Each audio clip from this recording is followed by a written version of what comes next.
Hello, and welcome to the Hypno Travelers on the Magical Psyche Highway podcast. That's right. Your host and tour guide is Scott Prevett, a healer, hypnotist, and a magician.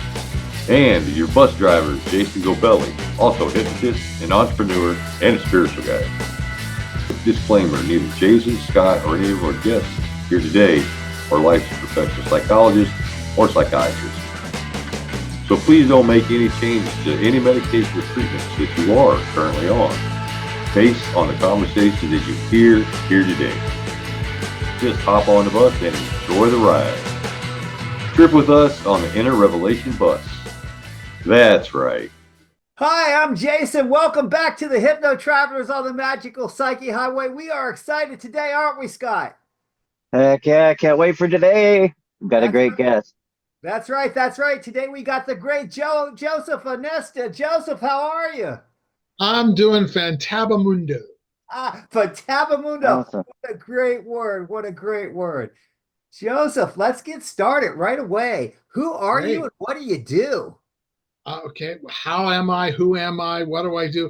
I'm a clinical hypnotist in Pittsburgh, Pennsylvania. I haven't always been.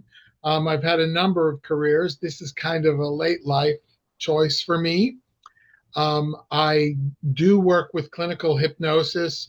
I can do everything that any hypnotist can do, but I specialize in working with people with metabolic syndrome, that is diabetes and weight loss and things like fatty liver disease. And so I'm not medically treating anybody, but I'm helping them make the lifestyle changes that could help their bodies heal. Nice, nice. So Awesome. what have you done before that's kind of led you down this path that all fits together? Oh, gosh, golly gee willikers. My first career, I was a college professor. I taught English, and at the time, generally, English is a second language for college prep. And I was also a minister. I was a tent maker, as they say, or they call it bivocational. So I was an assistant pastor in a church in New York City. And I've always helped people. I worked with AIDS people in the 90s. And AIDS, all of my clients, I had a program with 2,000 clients in it in 1995, 1996.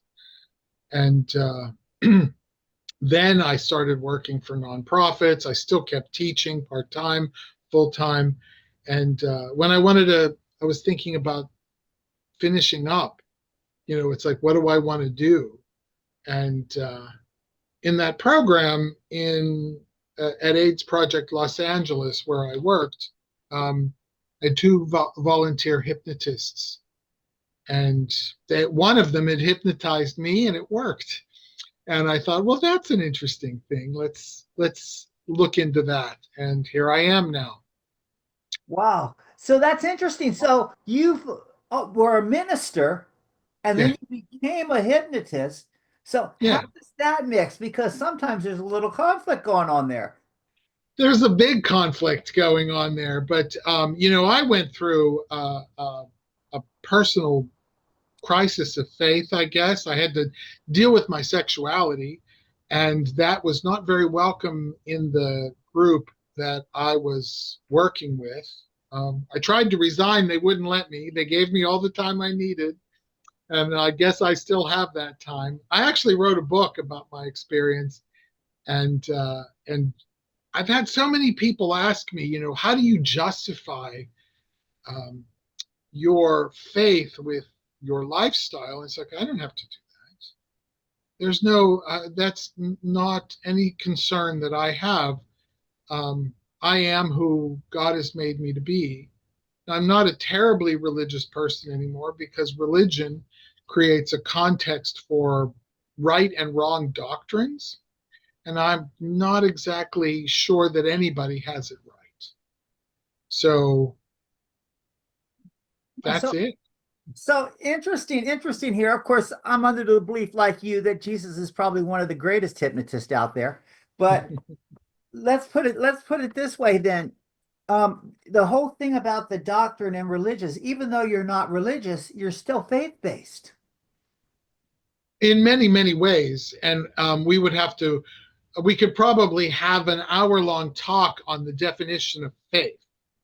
In hypnosis, we are really looking at what people believe, and very often having to help them adjust what their unconscious mind believes as true with what their conscious mind thinks is true, and resolving that internal conflict.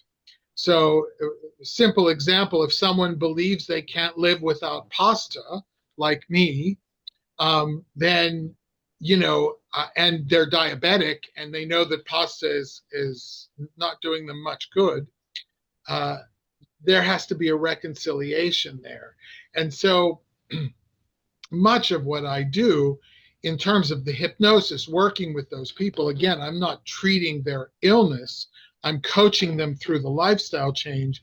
And it's the hypnosis that reconciles. It's like, this is who I am and what I need to do to be my most authentic self and to live the life that I always thought that I would live. Ever since I was a kid, we all have that image of what our lives are going to be like.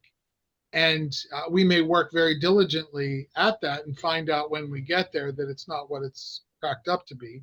But most of us actually discover that it doesn't go according to plan, thankfully. And we find some wonderful things about our potential and our lives and everything we go through. I've always done whatever I wanted to do, and it's got me here. And while I can look back and say, maybe that, with hindsight, that might have been a mistake, I don't really believe in mistakes. I think that everything in my life has contributed to who I am today, and I like me. And if you don't, I'm sorry. I mean, I feel sorry for you if you don't like me, because I'm a great guy. But at the end of the day, I'm the only one I have to live with for the rest of my life. And I'm going to make sure that my life is at least authentic for me. Nice. So, Joseph, I noticed you were talking about dealing with diabetes and everything. Do you have diabetes? I did. I haven't now for 5 years. Awesome. Yeah, I have been off my medications for 5 years, and I did what I needed to do. And I can tell you, without maligning the medical profession, that's not my intention, it wasn't what my doctor told me to do.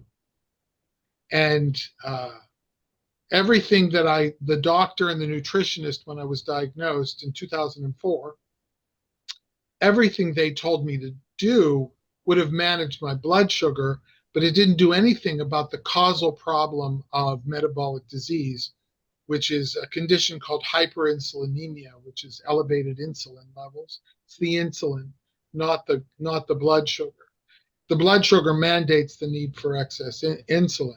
And so what we need to do is reverse insulin resistance. And that's the lifestyle change that I'm working with my clients. So let's talk about it. What's the secret? I'm sure we got people with diabetes out there. Let's help them right now. Yeah. All right. So some very, very simple practices, from simple things that we're doing that are causing this problem. And in fact, diabetes is an epidemic now. Metabolic disease and obesity are epidemic now. So what do we need to do? What's wrong? We're eating a little too often, and we're eating the wrong things, or we're eating too much, too many carbohydrates that spike insulin, the food that really spikes insulin. And what people tell us is healthy. The USDA, for example, says up to 60% of our calories should come from carbohydrates. Now, I'm not a fad diet guy, but every time we eat a carbohydrate, it spikes our blood sugar, whether you have diabetes or not. And every time your blood sugar gets spiked, you need insulin to get that out of your blood. And so when we chronically spike our blood sugar by what we're eating and how often we're eating, then we have this, it's called hyperinsulinemia, chronically elevated levels of insulin. We develop insulin resistance. The more insulin resistant we are, the more insulin we need. The more insulin we need is more insulin we have. The more insulin we have, the more insulin resistant we get. So what we need to do is reverse this process so that our body figures, your body, our bodies know how to heal. And when a doctor says that type 2 diabetes is both chronic and progressive, that's true if you do what your doctor tells you to do. If you take your medications and you don't change your eating habits. If you eat what some nutritionists, not all of them, many are catching on, but they might show you boxes of cereal. Here, you could eat this, or have oatmeal every morning. It's all spiking your blood sugar. So what do we need to do? We cut back on carbohydrates, specifically. We can increase protein and fat. That's another story. But we cut back on the carbohydrates and we eat less often. You know, we're not grazing all day. We're not reaching for snacks all day long, which is what we've been trained to do. So sometimes it's just a matter of, okay, this is what I would normally eat. I'm going to cut the carbohydrates in half and move up the protein. Sometimes that's enough. Sometimes it's I'm going to eat 3 meals a day and I'm not going to snack. That's enough. Other people have to be a little bit more dramatic.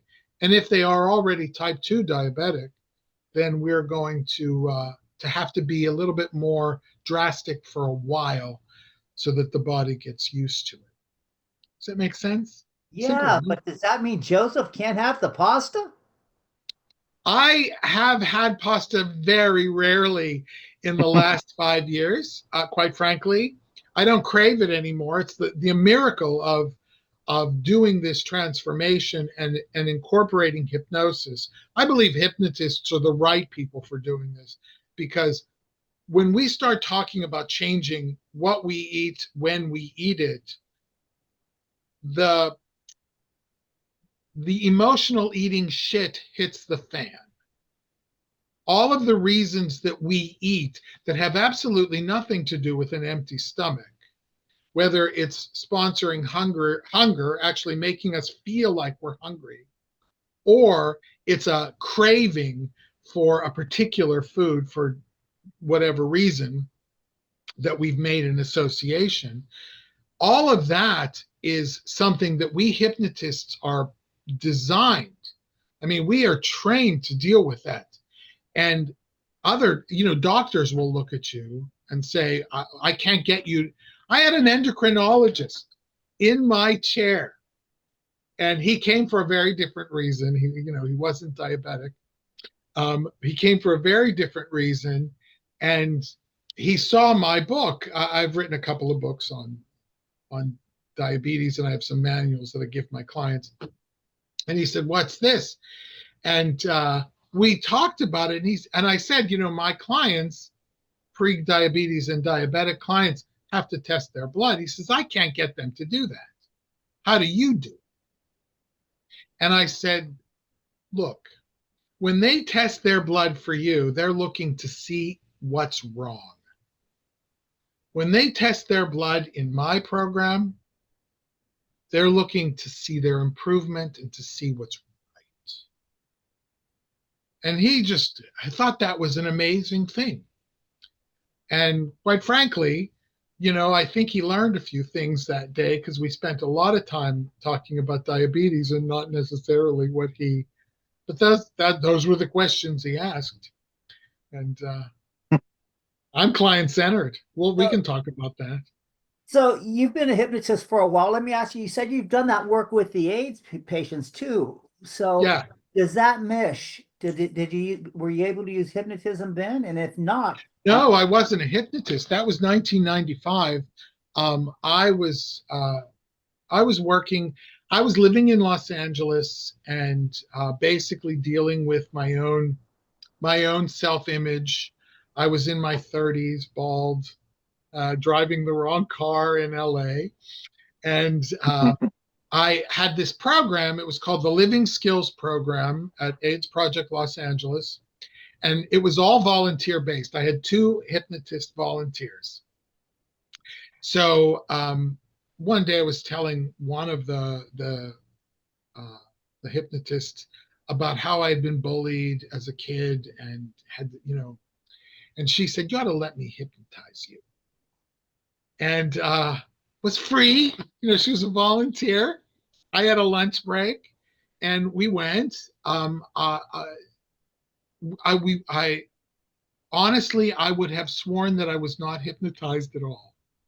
I walked out of there thinking, this is the biggest bunch of bullshit I had ever seen. But the clients, excuse my language, I hope that's all right. I have heard other guests use that kind of. But anyway, I walked out of there thinking, this is bullshit. But the clients love her. There was another guy named Timothy Trujillo. He's still around. She's not. She was in her 70s back in the 90s. But he's still around in Oklahoma. And he worked with groups. She worked individually. Well, fast forward 25 years later, and she basically did regression. She took me back to middle school. Kids were spitballs, rocks, calling me names. And she said, "What do you want to do?" And I said, she expected me to karate chop them or something. And I said, "I want to forgive them because they're just kids from a rough neighborhood." I grew up in a kind of rough neighborhood. So they're just kids, I want to forgive them. We went and forgave each one. And 25 years later, I'm back in Pittsburgh. I get a call from one of these guys that I graduated high school with. And he's apologizing. He's on a 12-step program. He's, pulling his life together. He wants to make amends. And I'm listening to him. And I kind of interrupted him. And I said, "Dude," I didn't actually say dude. I called him his name, but I don't want to say his name. I said, "Dude, I remember you. I remember we weren't pals. But all this stuff that you're telling me you did to me, I don't remember this at all. Clearly, it bothers you more than it bothered me. So if you want forgiveness, you have it in spades. You got it. I'm so happy for you that you're pulling your life together. Great. We're friends now, by the way. Not hanging out friends, but friends on Facebook, and we'll share messages once in a while." And he's pulled his life together. But when I got off that call, I thought, holy shit, it worked. I mean, I don't remember any particular event of that abuse. And it happened on a daily basis. From second grade to the day I graduated from high school, I had teachers who would tease me and taunt me.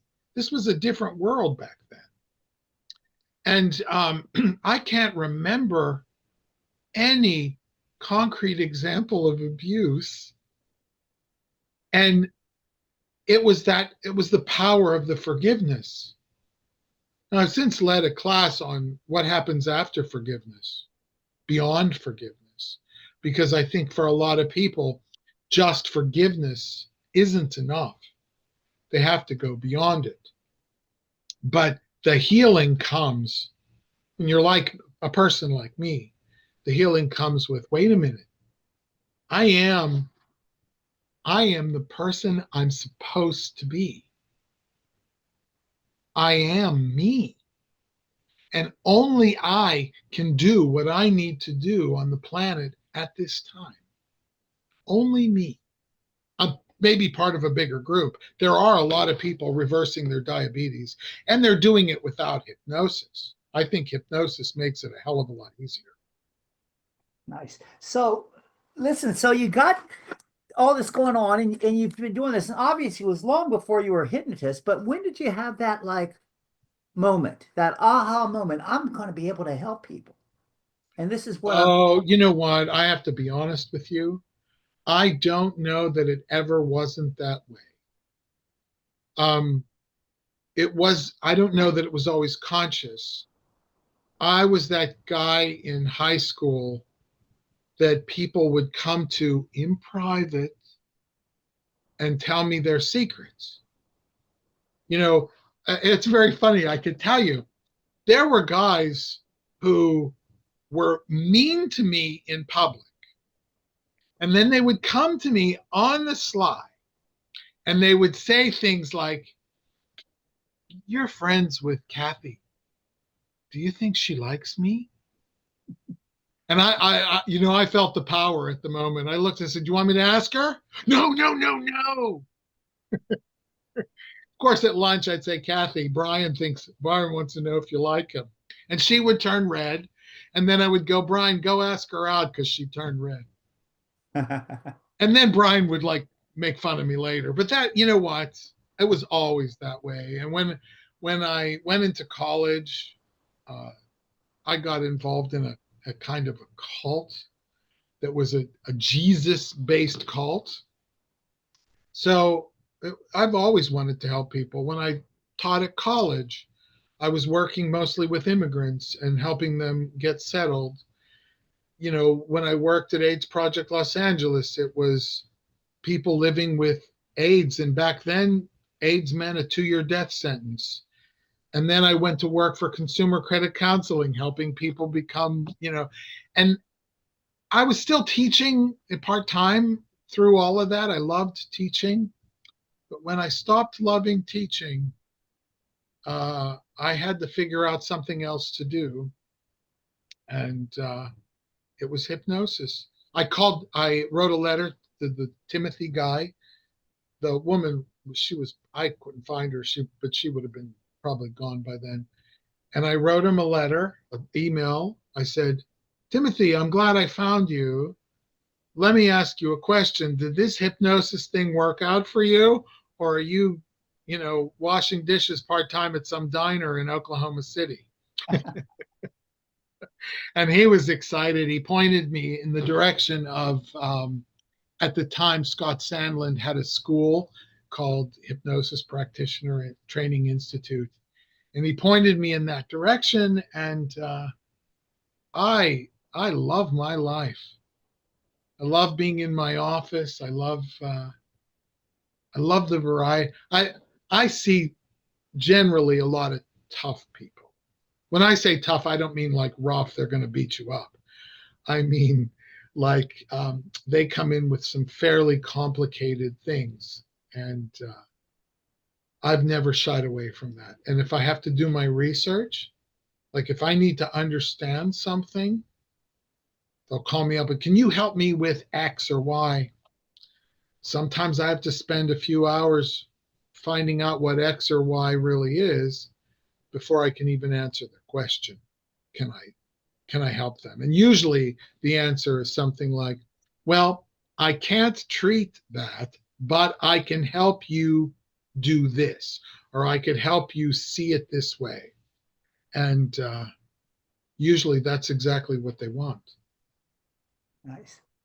So, who were your mentors? Scott Sandland, mainly. Richard Nongard is another one.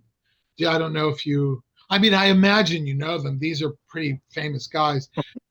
Michael Watson. I don't know if you know Michael. He and Karen Hand have a thing for IMDHA, this virtual chapter, which is great. Well worth watching. Um, uh, my teachers were amazing at HPTI. There was Melissa Tears and a whole bunch of other people that were so wonderful. It wasn't just a 40-hour or even 100-hour basic hypnosis training. We had that done in the first class. At the time, HPTI was a year and a half long, and 700 hours of classroom instruction, and we had supervised practice.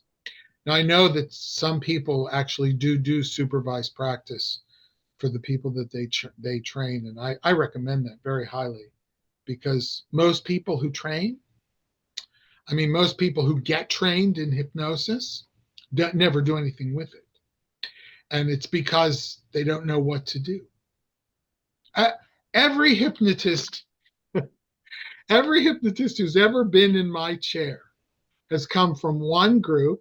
I won't tell you which one it is, but they come in. It's like, why are you in my chair?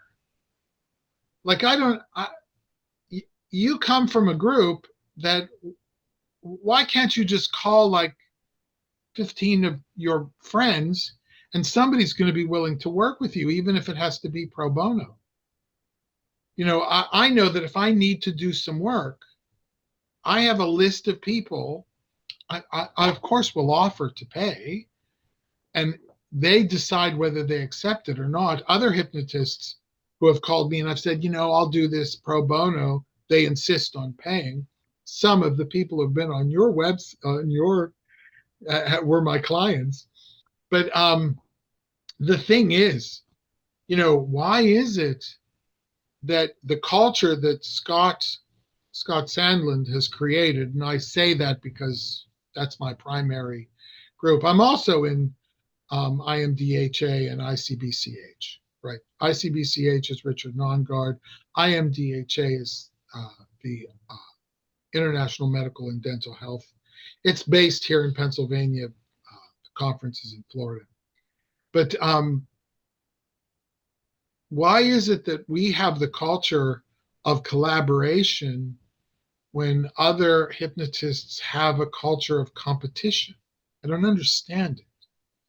And I know no other hypnotist in the city of Pittsburgh. It's weird. When I first started, I kept looking for them, sending them an email. Hey, I'm new. Why don't we get together and have coffee? They didn't want it. They never answered me.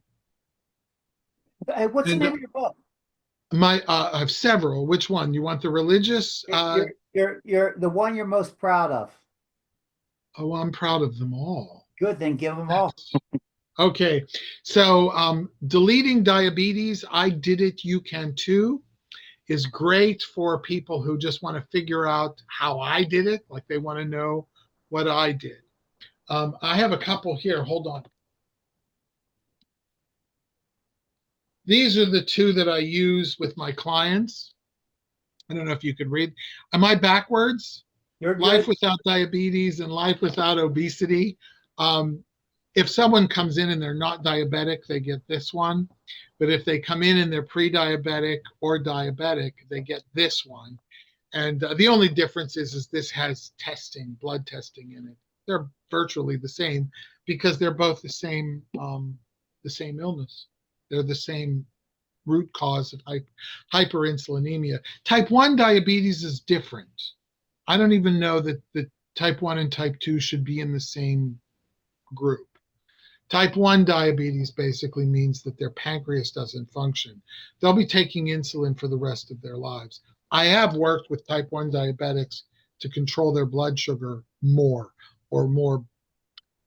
easily and better. But it's a different process.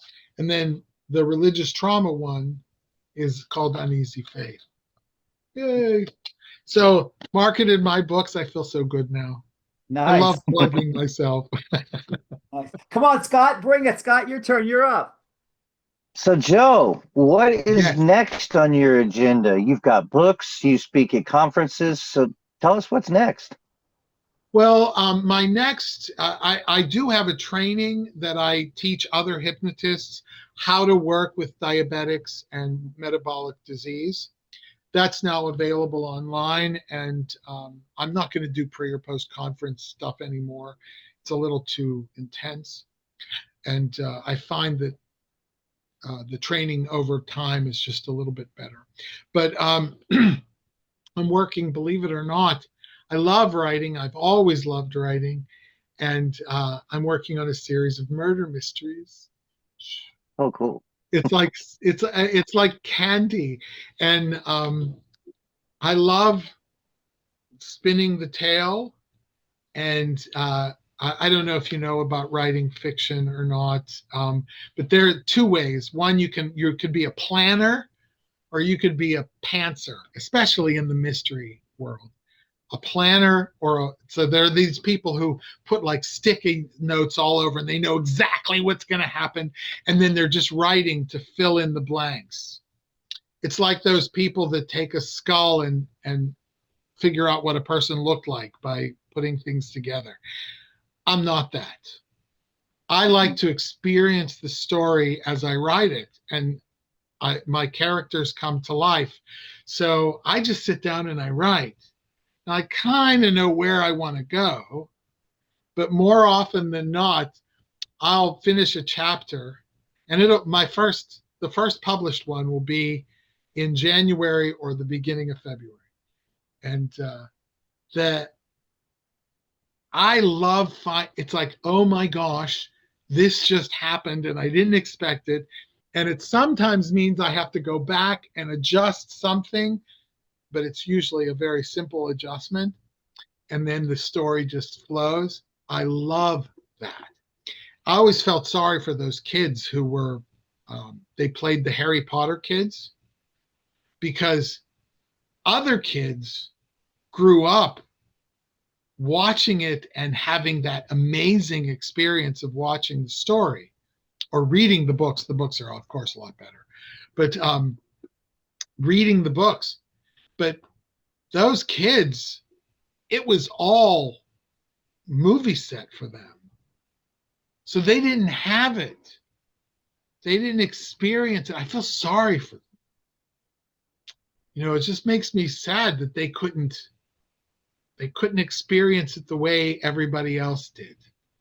And while J.K. Rowling, I think she's carried it almost a bit too far. Her fans won't let her stop, though. So anyway, that's my next thing, the books. And I have mapped out in my mind 5 or 6. So if you're in the mystery world and you're going to do a series, you've got to come out with one every couple of months, at least for the first year or so. How many do you have now? I'm finishing one, but I have 5 or 6 mapped out. Like, I know I already have solidly the next 4 planned out. Like, I know it's my protagonist, my amateur detective. I know who he is. I know where he goes next. I know who he meets, and I know what happens to him. And then after that, I know where he goes. I know what happens, So it's kind of easy. I have those sort of general outlines, but look, not for nothing, I'm 63 years old. I don't have a lot of ambition. My life has become now, and I wish I had discovered this in my 40s, my life has become more about the way I want to live than what I could achieve. I'm not about making a lot of money. I need to make a living, and I need to do that for the rest of my life. I'll never officially retire. Lost my retirement several times doing what those investment people told me to do, but it didn't quite work out. Anyway, I don't know how people did that. Anyway, so all I want to do is make it to the end in a happy, happy way every day. Remember the Emile Coué, right? Every day in every way, I'm getting better and better. But for me, every day in every way, life is getting better and better. Doesn't mean I don't have challenges, but it does mean that I handle them in a very different way. Nice. Awesome. Right on. So, how do our viewers get a hold of you?